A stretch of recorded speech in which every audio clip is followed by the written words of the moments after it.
સુરત શહેરમાં સ્નેચિંગની ઘટનાઓએ માથું ચક્યું છે ત્યાં સુરતના ચોક બજાર પોલીસ મથકની હદમાંથી રિક્ષામાં પસાર થતા દંપતી પાસેથી પર સ્નેચિંગ કરનાર બે રીઢાઓને પોલીસે ઝડપી પાડ્યા છે। સુરતમાં ઘણા સમયથી સ્નેચિંગના બનાવમાં વધારો થઈ રહ્યો છે ત્યાં ચોક બજાર વિસ્તારમાંથી રિક્ષામાં પસાર થઈ રહેલા દંપતીનો પર ઝૂંટવાયો હતો। 5 ઓગસ્ટના રોજ ચોક બજાર વિસ્તારમાં એક દંપતી સાથે પર સ્નેચિંગનો બનાવ બન્યો હતો। આ દંપતી સ્ટેશનથી ઓટો રિક્ષામાં પોતાના ઘરે પરત ફરી રહ્યા હતા તે દરમિયાન મોટરસાયકલ પર આવેલા બે ઇસમોએ તેમનો પર્સ ઝૂંટવી લીધો હતો। આ પર્સમાં 250 દિરહામ, એક મોબાઈલ ફોન, પાસપોર્ટ અને રોકડા રકમ સહિતની કિંમતી ચીજ વસ્તુ હતી। આ ગુનાને ઉકેલવા માટે ચોક બજાર પોલીસે તાત્કાલિક તપાસ હાથ ધરી હતી। પોલીસ તપાસમાં જાણવા મળ્યું હતું કે આરોપીઓ વગર નંબર પ્લેટની મોટરસાયકલનો ઉપયોગ કરીને આવ્યા હતા।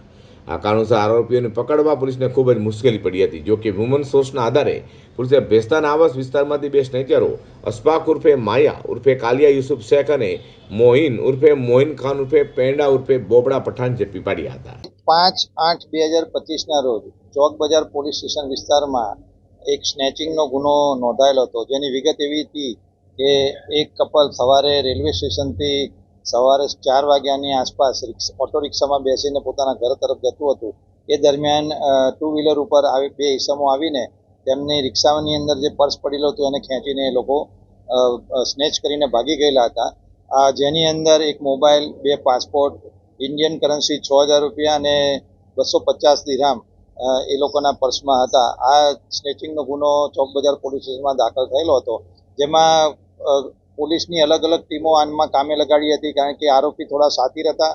તેઓએ બાઇકનો જે ઉપયોગ કર્યો હતો તેની નંબર પ્લેટને ટેમ્પર કરેલી હતી અને પોતે સાવચેતી રાખી હતી કે જેથી તેઓ સીસીટીવીમાં ના પકડાય, પરંતુ વિવિધ ટીમો સળંગ 8 થી 10 દિવસ જેટલી મહેનત કરી અને આજે આરોપીઓને પોલીસે ધરપકડ કરેલી છે, જેમાં બે આરોપીની પોલીસે અટકાયતી કરી છે, જેમાં અશફાક યુસુફ શેખ ઉર્ફે કાલિયો અને મોહિન સરવન ખાન પઠાણ આ બંને ભેસ્તાન આવાસના આરોપીઓ છે।